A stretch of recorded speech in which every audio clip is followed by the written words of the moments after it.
कोई दुकान लगाता है, कोई वर्कशॉप खोलता है, कोई ऑटो चलाता है, कोई वड़ा पाव की गाड़ी लगाता है, जो भी छोटे मोटे व्यापार, या कुछ लोग ज्यादा पैसा तो बड़ी कंपनी लगाते हैं, इंडस्ट्रीज लगाते हैं, ये सब व्यापार। और तीसरा एक स्रोत है, वो क्या है पता है? प्रोफेशन बोलते हैं जिसे, जैसे डॉक्टर हो गए, टीचर हो गए, वकील हो गए, सेल्फ एम्प्लॉयड, राइट है। शेतकरी क्या है? Self employed. किसान क्या है? शेतकरी क्या है? व्यवसाय में आएगा, ओके। अच्छा, पॉलिटिशियन क्या है? प्रोफेशन है उनका। अच्छा, गुंडा क्या होता है? गुंडे जानते, गुंडागिरी जो करते हैं, वो भी प्रोफेशन है भाई। हर आदमी नहीं कर सकता है। कभी तू देख किसी को फोन कर खंडनी के लिए, साला देख भेजता क्या वे 2 लाख, अगले 10 मिनट में तो पुलिस स्टेशन में रहेगा। उसमें भी स्किल लगता है, ऐसे थोड़ी मिलते। ये इसके अलावा और कुछ जरिया है क्या पैसा कमाने का? बताइए। यही जरिया है। माई लाइफस्टाइल किस में आती है? माई लाइफस्टाइल बिजनेस है, उद्योग है, व्यापार, राइट। ये 3 जरिया है। अब देखते हैं हम थोड़ी नौकरी। अधिकांश लोग हमारे देश में क्या करते हैं?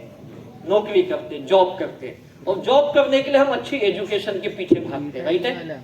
इस एजुकेशन का एक जरिया देखिए, हमारे देश में हर साल करीब 15 लाख लोग इंजीनियर बनते हैं। कितने इंजीनियर बनते हैं?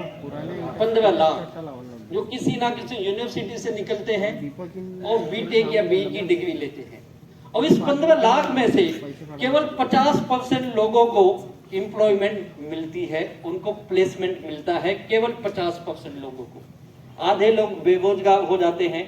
और अभी आपने 3-4 दिन पहले की न्यूज सुनी होगी, हिंदुस्तान में पहली बार ऐसा हुआ है, आईआईटी मुंबई से जो पास आउट हुए हैं उसमें भी तकरीबन 37% लोगों को प्लेसमेंट नहीं मिला है। सोच के देखिए, आईआईटी में जहां एडमिशन मिलना बहुत मुश्किल है, और उसमें भी 37 लोगों को इस बार placement, college placement, campus placement जिसे बोलते, नहीं मिला है। यह है इंजीनियर का हाल। नीट की एग्जाम के लिए हमारे यहाँ 1,70,500 सीट्स है। जो डॉक्टर बनना चाहते हैं, इसके अंदर सारे आयुर्वेदा से लेके, होम्योपैथी से लेके, एलोपैथी, सारे सेगमेंट को मिला के 1,70,500 सीट्स है। और करीब करीब 18 से 19 लाख लोग नीट की तैयारी करते हैं हर साल। सीट कितनी है? 1,70,000। और कितने एस्पिरेंट है जो बनने चाहते हैं? 18-19 लाख लोग डॉक्टर बनना चाहते हैं। बनेंगे कितने? 1,70,500। इसलिए लोग यूक्रेन, रशिया जाते हैं, जहां डॉक्टर बहुत कम पैसे में और कम मार्क्स में भी उनको एडमिशन वहां मिल जाता है। और उसके बाद हमारे देश में 2 बड़ी संस्था है, जैसे मैंने एक आईआईटी का नाम लिया, 16,500 तकरीबन सीट्स हैं हमारे आईआईटी में, 16,234, और 1.25 लाख से 1.5 लाख बच्चे इसके एग्जाम के लिए बैठते हैं। और सीट्स कितनी है? 16,000। आईआईएम आपने नाम सुना होगा, Indian institute of management. India के जितने भी टॉप के कॉर्पोरेट के हैं, उनके सारे टॉप मैनेजमेंट किसी ना किसी आईआईटी या आईआईएम के पास आउट होंगे। करीब करीब 2 से 2.5 लाख लोग इसकी तैयारी करते हो, केवल 5,500 सीट्स है। अभी तो काफी आईआईएम सेंटर्स और आईआईटी भी बढ़ गए हैं। और इस देश में ये टॉप के कुछ लोग हैं जिनको अगर यहाँ पे एडमिशन मिल गया तो नो डाउट उनकी जिंदगी बहुत बेहतरीन बन जाती है। उनको क्लीन प्लेसमेंट मिलती है, हर कॉर्पोरेट के टॉप लेवल तक ये जा सकते हैं। और इसके बाद 2 ऐसे एग्जाम है जिसकी हर कोई सोचता है अगर इसमें मुझे जॉब लग गया तो मेरी जिंदगी बन जाएगी। कौन से 2 एग्जाम है? हाँ, गवर्नमेंट के एग्जाम। आप में से कभी किसी ने तैयारी की एमपीएससी की? कितने लोगों ने तैयारी की है एमपीएससी की? अरे वाह, कुछ लोग हैं। सब कितना घंटा पढ़ते थे आप लोग? हाँ जी, 4.5 घंटे। बने कि नहीं? एमपीएस में सिलेक्शन हुआ, इसीलिए नहीं हुआ ना। 4-5 घंटे पढ़ के किसको मिलता है? 15-15, 20-20 घंटे पढ़ते भैया ये लोग।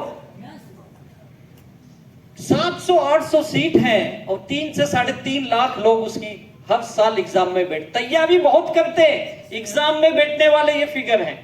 कई लोग तो एग्जाम ही नहीं देते। क्यों नहीं देते? मैं भी तैयारी नहीं हुई है, मैं बात अगली बार कोशिश करूंगा। तैयारी नहीं इसलिए नहीं बैठ गए, सोच के देखिए। और जब का कोई बंधन नहीं है, फ्लेक्सिबिलिटी है, इसके लिए जुड़ते हैं। और 6% अलग अलग विजन दिए। अब यही अगले साल इनका रेशो देखो कैसे बदल गया। अब ये जो 84 लाख थे उसमें 29% लोग एक्स्ट्रा इनकम के लिए आए हैं, लेकिन सेल्फ एम्प्लॉयमेंट के लिए कितने आ गए? 51%। अब ज्यादा लोग इस इंडस्ट्री पे बिलीव करने लगे और उन्हें लगा ये मेरा करियर बन सकता है, इसके लिए अपना रोजगार के लिए यहां पे आ गए। अब नजरिया बदलने लगा है लोगों का इस इंडस्ट्री के प्रति। 4% फिर नेटवर्किंग के लिए है और 4% फ्लेक्सिबल टाइम, 12% अलग अलग कारण दिए हैं। ये नेटवर्क मार्केटिंग का ओवरऑल मैंने रूप बता। 20% यूरोप से आता था और अफ्रीका कॉन्टिनेंटल से आता था 3%। सबसे ज्यादा टर्नओवर कहां हो गया डायरेक्ट सेल्स का? क्यों एशिया में हो गया? इंडिया और चाइना एशिया में ही है। अब ये दोनों क्या है? Dense populated. जनसंख्या के महासमुद्र है, इसके लिए यहां पे ज्यादा हो रहा है। इस 13 लाख करोड़ में सबसे ज्यादा क्या बिकते हैं देखिए। 36% वेलनेस के प्रोडक्ट बिकते हैं, 26% मिलते हैं पर्सनल केयर के प्रोडक्ट, 14.5% होम केयर के और 23% में अलग अलग है। ये 13 लाख करोड़ के अंदर बिकने वाले प्रोडक्ट हैं। और इसके अंदर जो इन्होंने कहा करीब करीब 12.5 करोड़ आबादी पूरे विश्व में डायरेक्ट डायरेक्ट सेलिंग इंडस्ट्री से जुड़ी है। कितनी? 12.5 करोड़ आबादी। और इस आबादी में 74% महिलाएं हैं, 26% केवल मेल हैं। पूरे वर्ल्ड में डायरेक्ट सेलिंग इंडस्ट्री महिलाओं का उद्योग बोल के जाना जाता है कि महिलाएं को लिए ये बिजनेस सबसे बेहतरीन है वर्ल्ड में। और इसलिए दुनिया की जितनी एमएनसीज डायरेक्ट सेलिंग कंपनी है उनके टॉप में आप देखेंगे सारे महिलाएं मिलेंगी। टॉप अचीवर्स, करोड़ों कमाने वाले, करोड़ों रुपए कमाने वाले महिलाएं मिलेंगी। हमारे देश में रेशियो ऐसा नहीं है। फिर भी मैं विदर्भ में आता हूं, आपके नागपुर में आता हूं। विदर्भ में महिलाओं की संख्या डायरेक्ट सेलिंग में ज्यादा, इसलिए विदर्भ की महिलाओं के लिए जोरदार ताली होनी चाहिए। थैंक यू मैडम, आप लोग इस रेशियो को बढ़ाया है। ये तो वर्ल्ड का हो गया। अभी थोड़ा हमारे देश का देख लेते हैं। हमारे देश हिंदुस्तान में क्या है? 2020-21 में 18,000 करोड़ की इंडस्ट्री हमारे देश में बन चुकी थी। वर्ल्ड में कितनी है? 13 लाख करोड़। और हम कहां पे हैं? 18,000 करोड़ पे हैं। इसमें सबसे ज्यादा नॉर्थ इंडिया से आता था, फिर वेस्ट इंडिया से आता था। जोन वाइज देखे जाए तो ईस्ट और फिर साउथ का नंबर आता था। और राज्यों के हिसाब से देखा जाए तो इसमें जो ये उसके अगले साल की रिपोर्ट भी आप देखिए। उन्होंने कहा एक साल में 20-21 में ये इंडस्ट्री कितनी बढ़ गई? 18,000 करोड़ से 19,000 करोड़। और 20-21 में क्या था? कोविड के समय में सारी इंडस्ट्री डाउन थी, लेकिन डायरेक्ट सेलिंग का ग्राफ बढ़ा। ये अपने आप में एक बड़ी बात है। 19,000 करोड़ की इंडस्ट्री बन गई। नॉर्थ इंडिया फिश था, फिर ईस्ट इंडिया हो गया, वेस्ट इंडिया आ गया जोन वाइज। इस तरह का ये 20-21 और 21-22 की रिपोर्ट है। और 20-21 में इस 18,000 करोड़ में अगर राज्यों के हिसाब से देखा जाए तो आपला महाराष्ट्र नंबर 1 पे था। राज्यों के हिसाब से फिर वेस्ट बंगाल था, फिर यूपी था, फिर बिहार था, फिर ओडिशा था। और 21-22 के हिसाब से देखा जाए तो इस 19,000 करोड़ में फिर से आपला महाराष्ट्र नंबर 1 पे था। और नंबर 2 पे वेस्ट बंगाल के साथ यूपी भी था, दोनों ज्वाइंट थे। तीसरे पे बिहार था और चौथे पे ओडिशा कर्नाटका आ गए। और 5वें पे गुजरात, आसाम और हरियाणा और दिल्ली था। ये 4-5 राज्य एक साथ रहे 5वें नंबर पे। और इस 20-21 में इन्होंने कहा करीब करीब 79 से 80 लाख के आसपास लोग इस इंडस्ट्री से जुड़े हुए थे डायरेक्ट सेल्स में। इंडिया की बात कर रहा हूं। और इसमें से मेल कितने हैं? 50 और फीमेल कितनी थी? 47। वर्ल्ड का क्या था? महिलाएं 74 थी, यहां एकदम ऑपोजिट है, 47 होगी, कम है हमारे देश में। और उसके 1 साल बाद इन्होंने कहा करीब करीब 5 लाख 4 लाख लोग एक्स्ट्रा जुड़ गए इस इंडस्ट्री में। और यहाँ पे आप रेशियो देखिए और उल्टा हो गया, महिलाएं कम हो गई, फीमेल फिर बढ़ गए। यानी ये देखने में आया इस इंडस्ट्री में हिंदुस्तान में पुरुष ज्यादा सहभागी कर रहे। क्यों ऐसा होगा? भागो यार एक बार, चलो दोनों हाथ ऊपर उठा के भागो, या ऊपर वाले। हाँ ऐसा उत्साहित होनी चाहिए। Thank you very much. जय हिंद, जय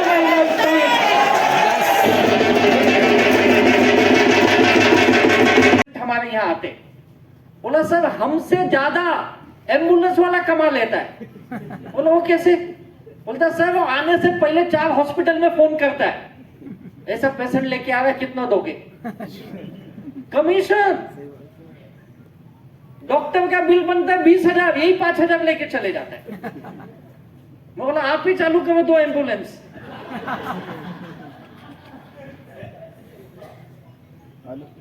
ये हमारे नेटवर्क के आप झूठे परेशान हो सर, हमारी टीम काम नहीं करते। वो बेचारे इतने पढ़ के उनकी टीम काम नहीं कर रही है। तो आप अपना दुखी देखते हो, बाहर जाके देखो सब दुखी है भैया, हम ही नहीं दुखी है। इस देश में 10% लोग ही सुखी होंगे, 10 भी बहुत ज्यादा बोल रहा हूं मैं, बाकी तो सब दुखी है। अभी आपने देखा होगा नया डेटा आया, हमारे देश का वेल्थ केवल 1% लोगों के पास 45% वेल्थ है भाई, और 90% के बाद कुछ है ही नहीं। 5 किलो अनाज सरकार पे जीवे बेचारे, उसी में खुश है, दिया 5 किलो दिया।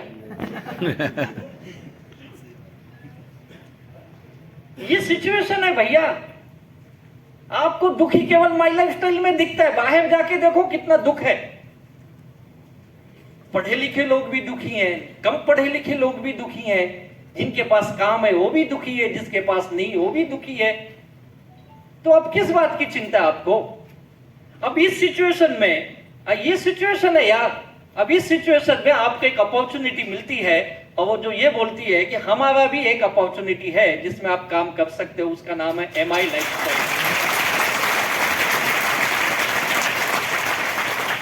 ये भी एक मौका है। अब आप जब माई लाइफ स्टाइल देखते हो तो आपको पहले शंका आता है, कसा काय चालणार की नाही चालणार। यूपीएससी में कितने लोग पास होते? इसके ऊपर एक बहुत बेहतरीन पिक्चर बनी अभी, आपने देखा होगा, क्या नाम था उनको, विधि विनोद चोपड़ा जी की पिक्चर है ये, 12th फेल। हाँ 12th फेल। एक्चुअल इंस्पिरेशन है मनोज शर्मा जी के स्टोरी से। उसमें उनके टीचर दिखाए, उन्होंने क्या मस्त वाक्य बोला है, अब वो लाइन मुझे याद नहीं। उन्होंने इतने 1000 बच्चे आते हैं, उसमें से एक बनता है या नहीं है? क्यों एक ही बनते हैं, बाकी क्यों नहीं बन पाते हैं? क्या नहीं है? मैंने एक को पूछा सर एक ही क्यों बना? बोला सर वो मनोज शर्मा को ना उसकी गर्लफ्रेंड मिल गई थी, इसके लिए बन गया। बोला हमारे पास तो 10-10 है लोगों की, फिर भी आईटीसी नहीं बनते।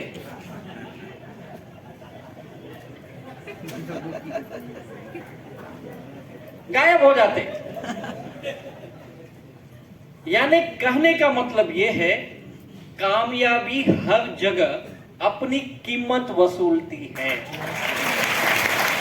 चाहे माई लाइफ स्टाइल हो, चाहे यूपीएससी हो, चाहे आईआईटी हो, आईआईएम हो, हर जगह अपनी कीमत मांगती है। और आज आप बताइए, हम जैसे साधारण लोगों के पास इसके अलावा क्या अपॉर्चुनिटी है? 10-20 हजार की जॉब, बच्चे को बिठा के घुमाएगा, माँ बाप को, भाई बहन को, अपने दोस्तों को बिठा के घुमाएगा 2 दिन 4 दिन। जब रोज पेट्रोल डालना होगा, सीएनजी भरना होगा, बोलेगा चले बस हो गया, उतरो तुम लोग।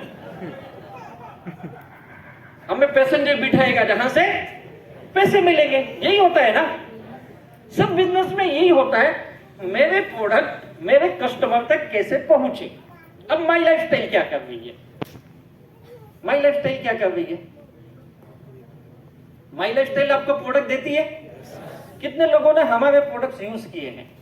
On and on, element wellness, new star, India agro, MI home, जितने भी प्रोडक्ट आपने यूज किए ना आप लोगों ने। अच्छा कैसे लगे आपको? कितने लोग बोलते हैं सर कुछ भी बोलो, बिजनेस करो या ना करो, प्रोडक्ट तो मैं माई लाइफस्टाइल का इस्तेमाल करूंगा ही करूंगा। अरे यार, तो इस हमारे इस ग्रेट मैनेजमेंट और हमारे ग्रेट साइंटिस्ट के लिए जोरदार ताली होनी चाहिए, इसलिए बेहतरीन प्रोडक्ट बनाए। अभी आप यूज ही नहीं करते हो, आपको इसका रिजल्ट भी मिलता है। कितने लोगों को हेल्थ पे रिजल्ट मिला एलिमेंट वेलनेस का? अरे सबको मिला है, सारे बीमार थे क्या आप? यानी लोगों को दिए रिजल्ट मिला ना। एलिमेंट वेलनेस के हमारे टीम के लिए ताली बजाइए। Doctor Narayan, K Rajesh sir, doctor Gawandar, doctor Sharma, doctor Patankar, क्या बेहतरीन टीम है यार। कितने लोगों को इंडिया एग्रो के खेती के प्रोडक्ट पे रिजल्ट मिले हैं? अरे वाह, इतने किसान भाई बैठे हो आप लोग, इनके लिए जोरदार ताली होनी चाहिए यार। और वेलकम कर सबके लिए जिन्होंने इतना बेहतरीन प्रोडक्ट हमारे लिए लेके आए हैं। आप देखिए, हर प्रोडक्ट आपके काम का भी है, आपको रिजल्ट भी मिल रहा है। अब हम क्या करते हैं, माई लाइफस्टाइल क्या करती है? यही प्रोडक्ट आपको देती है और आपको ये कहती है कि आप भी इस्तेमाल करिए और आप लोगों को भी बताइए। इससे क्या होगा, जब लोग आपसे प्रोडक्ट खरीदेंगे तब आपका माल बिकेगा। माल बिकेगा तो आपको क्या मिलेगा? प्रॉफिट मिलेगा उसका, जिसको रिटेल प्रॉफिट बोलते हैं। ये एक काम है। अब दूसरा काम हमें कंपनी ये बताती है, आपको और ज्यादा पैसे कमाने हैं तो क्या करिए? केवल कस्टमर मत बनाइए, कस्टमर के साथ साथ आप डिस्ट्रीब्यूटर को ही बनाइए। हम आप क्या है इस बिजनेस में? डिस्ट्रीब्यूटर है, अपने भाषा में डिस्ट्रीब्यूटर बोलते हैं। भारत सरकार ने इस इंडस्ट्री में डिस्ट्रीब्यूटर को एक नया टर्मिनोलॉजी दिया है, नया नाम दिया है, जिसे कहते हैं डायरेक्ट सेलर। क्या कहते हैं? तो डायरेक्ट सेलर है, तो सीधे कंपनी से माल लेके सीधे ग्राहक तक पहुंचा देता है, इसलिए डायरेक्ट सेलर है। अब यही काम करते हैं ना हम लोग। अब ये काम क्या लगता है आपको? ये कोई स्कीम है? ये कोई मनी चेन लगता है आपको?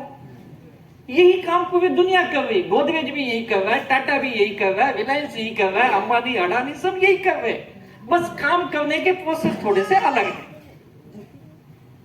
ध्येय सबका एक ही है, अपने प्रोडक्ट को ग्राहक तक पहुंचाना।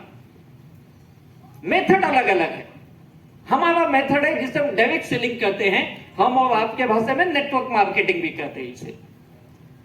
इतना आसान सा काम है, तो इस इतने आसान काम को लेकर आप इतने शंका में क्यों रहते, इतने डाउट्स में क्यों हो आप लोग? दुनिया क्या सोचती छोड़ दो, पहले आप क्या सोचते हैं ये बड़ा इंपॉर्टेंट है। आपको क्या लगता है, ये बिजनेस है या नहीं है? yes. जब कोई आपसे सवाल पूछता है इस बिजनेस को लेके, तो आप दुखी क्यों हो जाते हैं? क्यों दुखी हो जाते हैं? किसी ने कहा तेरा कंपनी बेकार है, ये डायरेक्ट सेलिंग बेकार है, तो आप दुखी क्यों होते हैं? क्यों दुखी होते हैं आप लोग? एक जगह पूछा था, एक भाई साहब ने मुझे कहा सर दुखी नहीं तो अब क्या हूं मैं?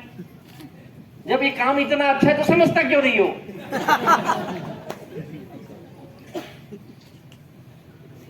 वो समझता नहीं, इसके लिए ये दुखी है। बोला तू समझा क्या? बोला मैं समझ गया। बोला तू खुश रहना फिर। वो नहीं समझ रहा, इसके लिए तू खुश हो जा। या मैं समझ गया, ये पागल नहीं समझ रहा। समस्या ये नहीं है, समस्या ये है कि लोग आपकी बात समझ नहीं रहे, इसके लिए आप दुखी हो रहे। यही समस्या है ना। और दूसरे को समझा समझा के दूसरा समझ नहीं रहा है, इसलिए आप और दुखी बनते जा रहे हो। और पता है लोगों को मजा क्या आता है? लोगों को आपको दुखी करने में मजा आता है। वो यही चाहता है, अच्छा आया बड़ा शाना मेरे को बताने ले। वो आपको दुखी करता है और ये चाहता है कि तू दुखी रह। और आपको इतना दुखी करता है, 6 महीने के बाद जब आपको वापस मिलता है और जानबूझ के पूछता है कैसा है तेरा माई लाइफ स्टाइल, तब तुम दुखी होके बोलते हैं हाँ था कभी मेरे पास, आज क्या हुआ? नहीं मैं तब बंद केलं। वो बहुत खुश होता है, देखा मैं तो बोला ही था ये नहीं चलेगा। अब आपको दुखी देख के उसको मजा आ रहा है। होना क्या चाहिए? 6 महीने बाद जब वो आपको मिले और वो पूछे माय लाइफस्टाइल कैसा है, तो आपकी मुस्कान बढ़ जानी चाहिए। और आप ये बोलने चाहिए क्या बताऊं यार, मजा आ रहा है इस बिजनेस को। जब से इस बिजनेस को मैंने शुरू किया है ना, सारे दुख दर्द ही मेरे खत्म हो गए। आपके चेहरे की मुस्कान बतानी चाहिए, सामने वाला दुखी होना चाहिए। आप इतना बोलने पे भी ये सुखी कैसे है? अब दुखी कौन हो रहा है, आप बन रहे या वो बन रहे? और यही आप गलती कर देते हो। आप भले काम नहीं बन रहा है, पैसे नहीं आ रहे, मैं मानता हूं, लेकिन बनना क्या आपको? दुखी नहीं बनना है। और जिस दिन आपके अंदर ये खुशी आ गई, मैं लिख के देता हूं, ये बिजनेस बहुत आसान हो जाएगा आपके लिए, याद रखिए। लेकिन ये उतना भी आसान नहीं है। खुश रहना दुनिया में सबसे मुश्किल काम है, सच बताता हूं मैं। दुनिया में सबसे मुश्किल काम है। और आपको बता दूं, केवल पैसे से खुशी नहीं मिलती है। नो डाउट पैसा एक बड़ा माध्यम है, लेकिन हर इंसान इस दुनिया में किसी ना किसी वजह से दुख है उसके पास। हर इंसान, हमारे देश का ही नहीं, इस पूरे वर्ल्ड के जो सबसे अमीर 10-20 लोग हैं, उसमें एक नाम आता है हमारे अंबानी साहब का। अभी उनकी बेटे की एक शादी से पहले क्या बोलते, प्री वेडिंग सेरेमनी थी। देखा होगा आप लोगों ने ना, इंस्टा पे, सोशल मीडिया पे तो पूरा छाया हुआ था। पता उनके बेटे ने क्या कहा? सुना उसकी स्पीच आपने? अंबानी का बेटा जो बचपन से करोड़ों करोड़ों कितने अरबों का मालिक है, दुनिया के अमीर लोगों में आता है, भारत में तो नंबर 1 है, उसका बेटा दुखी है। सुना कि नहीं उसकी स्पीच आप लोगों ने? नहीं सुना? तुमने केवल उसके डांस ही देखे। कौन आई थी, क्या नाम था उसका? रेहाना ना, क्या नाम थी? हाँ, उसी को देखने में मस्त थे तुम लोग। आधे लोग तो इस टेंशन में, इसको ऐसी बीवी कैसे मिल गई, तुझे क्या लेना देना, उसको मिल गई तो। वो अंबानी है, कुछ भी कर सकता है भाई। अच्छा, अंबानी के बेटे ने किसको प्रपोज किया तो कौन ना बोलेगा बताओ? है किसी को ना बोलने वाली?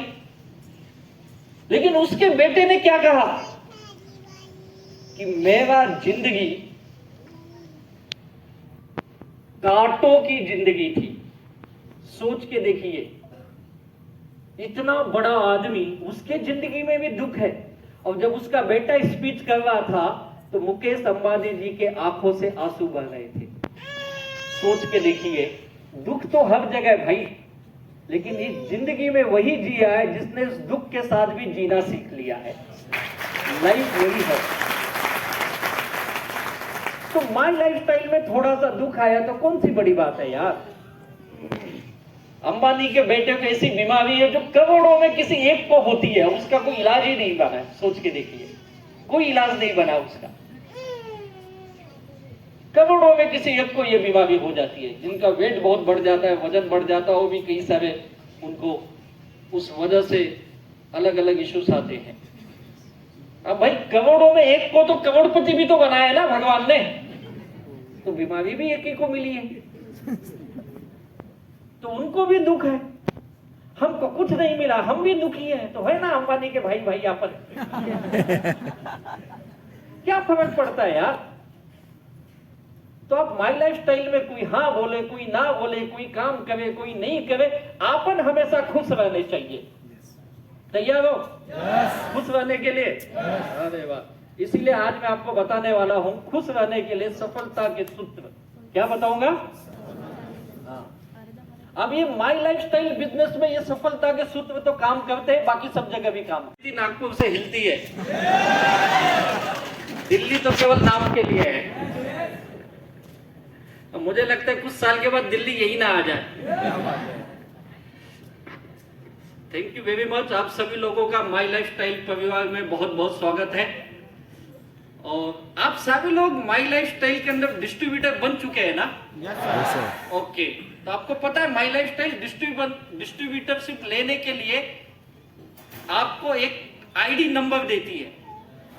पता है आईडी नंबर? कितने लोगों को पता है? अच्छा नहीं, सवाल गलत है। कितने लोगों को नहीं पता है? काफी लोग आईडी नंबर नहीं मांगते। ओके, आपको भी नहीं पता? काफी लोग ऊपर वाले आईडी नंबर नहीं पता है। अच्छा, कहाँ रख के आए उसको?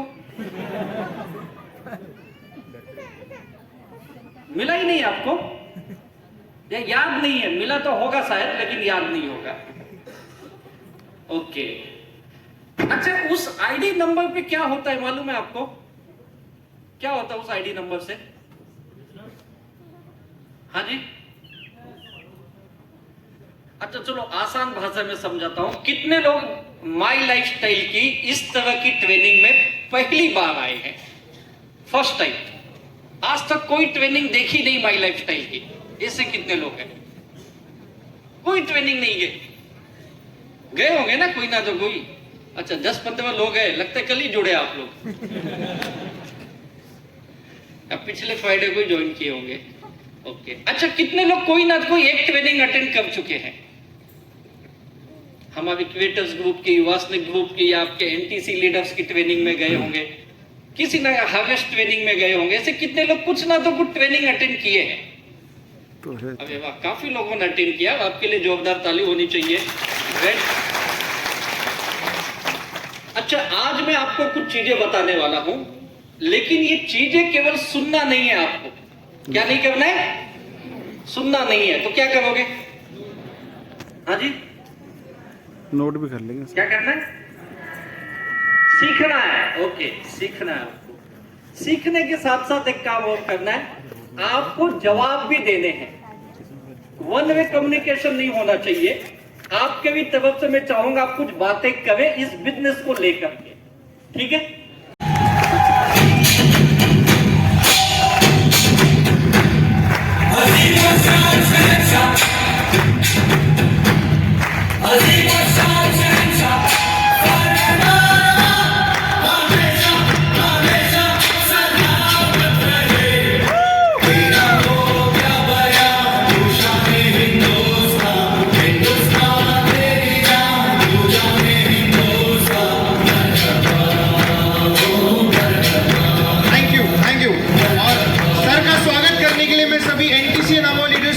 ऑन स्टेज इनवाइट करता हूं सर के फेलिसिटेशन।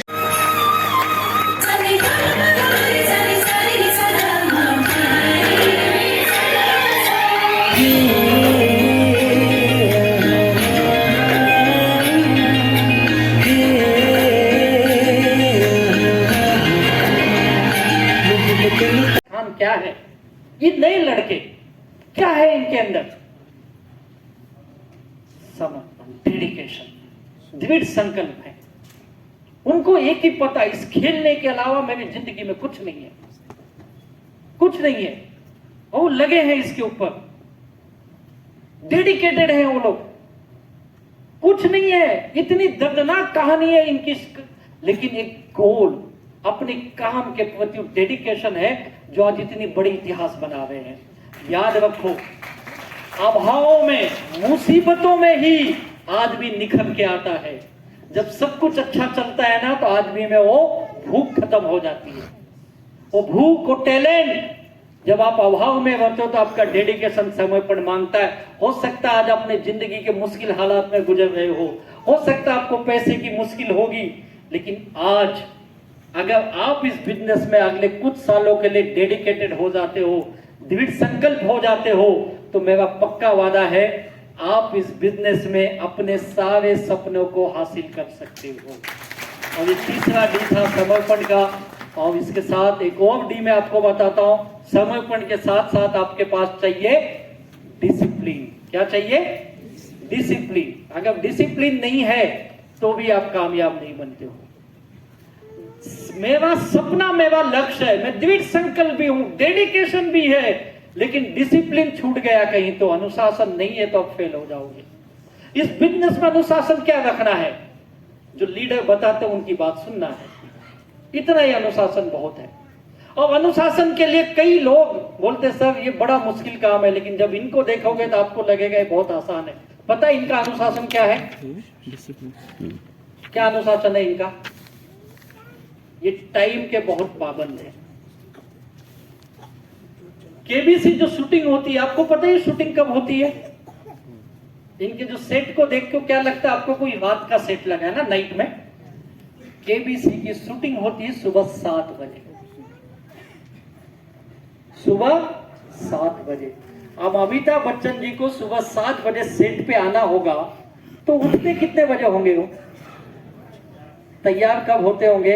और इनका रिकॉर्ड है, ये आज तक अपने सेट पे कभी 5 मिनट भी देर से नहीं गए हैं। 7 बजे का सेट है तो 6:50 को तैयार है, 10 मिनट पहले। क्या टाइम के अनुशासन है इनका। इनके जितने डायरेक्टर प्रोड्यूसर है सब इनके टाइम के कायल है। गोविंदा जी ने इनके साथ एक फिल्म की है, उसमें उन्होंने कहा कि गोविंदा जी ने कहा कि जब गोविंदा को पूरी फिल्म इंडस्ट्री में लेट लतीफ नाम से फेमस है, वो जिंदगी में कभी डायरेक्टर ने उनको बोला 2 बजे दोपहर को आने का तो रात को 9 बजे आएगा। और जब पहले दिन इनकी शूटिंग चल रही थी, इनकी पिक्चर का नाम था छोटे मियाँ और बड़े मियाँ, कुछ ऐसी पिक्चर थी ना शायद, बड़े मियाँ छोटे मियाँ, उसमें इन्होंने काम किया। इन्होंने कहा डायरेक्टर ने मुझे फोन किया, गोविंदा जी जल्दी आइए, अमित जी आपका इंतजार कर रहे हैं। बोले ऐसे 2 दिन मेरे साथ हुआ, पहले दिन भी मैं लेट गया, दूसरे दिन भी मैं लेट गया। और उन्होंने एक बहुत बड़ी बात कही, कोई भी इंसान ऐसे सुपरस्टार नहीं बनता है जो समय की कीमत करता है, समय उसकी कीमत करता है। ये इनकी खासियत है। दूसरे एक स्टार है ये, इनको जानते हो आप? इनकी क्या अनुशासन है? हेल्थ के बहुत एक्सपर्ट है और सुबह 4 बजे उठते हैं। ये रात को 9 बजे सो जाते हैं। क्या अनुशासन है। कोई पार्टी कोई फंक्शन नहीं, 9 बजे सो जाता है। इनसे पूछा गया अक्षय जी आप पहले से ऐसे थे क्या? बोले नहीं, पहले से ऐसे नहीं था मैंने जिंदगी के सब मजे कर लिए, अब एक उम्र के बाद मैं बदल गया। और उन्होंने उदाहरण दिया, हर इंसान को अपने उम्र के साथ बदलना बहुत जरूरी है। समझ जाओ जो भी गलत रास्ते पे। बिजनेस इथिक्स क्या करता है, अनुशासन क्या होना चाहिए हमारे बिजनेस का अनुशासन? कुछ पॉइंट्स में आपको बताता हूं। आपको इन चीजों से बचना है। लोगों का गलत प्लेसमेंट, इसका टीम उसके टीम में, उसका टीम उसके टीम में, जिसको स्नेचिंग या गलत वे से प्लेसमेंट करना, उससे बचना है। पैसों का गलत इस्तेमाल से बचना है। कई लोग पैसे का गलत इस्तेमाल करते, लोगों का पैसा ले लिए अपने जेब में घुमा रहे 1-1 महीने से।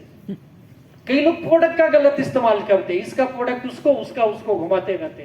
प्लीज इनसे बचिए आप। और एक काम, इससे बचिए, अफेयर ये हर जगह होते हैं, हमारे यहाँ होते हैं ऐसे नहीं। लेकिन मैं हमेशा बोलता हूँ तुझे जितना अफेयर करना है, जो करना है तेरी पर्सनल जिंदगी है, मेरे को कोई अधिकार नहीं बात करने का, लेकिन माई लाइफस्टाइल में मत कर। बाहर जो करना है कर तू। दूसरे टीम को अपने टीम में लाना, दूसरे टीम के साथ ज्यादा दोस्ती, ज्यादा दूसरे कंपनी के लीडर से ज्यादा मिलना, इनसे आप बचिए। ये आपको भटकाने का काम करेंगे, ये कभी आपको कामयाब नहीं होने देंगे। मैंने बहुत अच्छे अच्छे लीडर को देखा, बहुत टैलेंटेड लोगों को देखा, इन लोगों के चक्कर में वो नेगेटिव बन जाते हैं और ये नकारात्मक सोच उनको जिंदगी में कभी कामयाब नहीं होने देती है। तो याद रखिए, मैंने 4 डी आपको बताए। कौन से 4 डी है? पहला क्या था? ड्रीम, मेरा सपना ही मेरा लक्ष्य है। ये कितने बार बोलोगे दिन में? सुबह शाम 5-5 बार। Very good. दूसरा क्या है? इस सपने को, लक्ष्य को पाने के लिए आपको क्या बनना पड़ेगा? दृढ़ संकल्प बनना पड़ेगा। और तीसरा क्या था? दृढ़ संकल्प हो तो आपको डेडिकेशन चाहिए, समर्पण चाहिए। रोज मीटिंग ट्रेनिंग में जाना, फील्ड में जाना, ये समर्पण है। और चौथा क्या? उसके लिए क्या होना चाहिए? अनुशासन। ये 4 डी अगर आपके अंदर आ जाता है तो मैं लिख के देता हूं, आप बहुत तेजी से अपने कामयाबी की तरफ जाओगे। लेकिन देखा ये गया है, ये 4 चीजें जाने अनजाने सबके पास है। सपने सबके पास है, दृढ़ संकल्प भी है, डेडिकेशन कुछ दिन रहता है, कुछ दिन नहीं रहता है। शुरू में सब डिसिप्लिन में होता है, बाद में डिसिप्लिन थोड़ा थोड़ा कम हो, लेकिन ये 4 चीज होती है। लेकिन अगले 2 चीज जो है, 2 ई, यहाँ पे बहुत सारे लोग फेल हो जाते हैं। और वो 2 चीज क्या है पता है? 2 ई। ये 2 ई क्या करती है?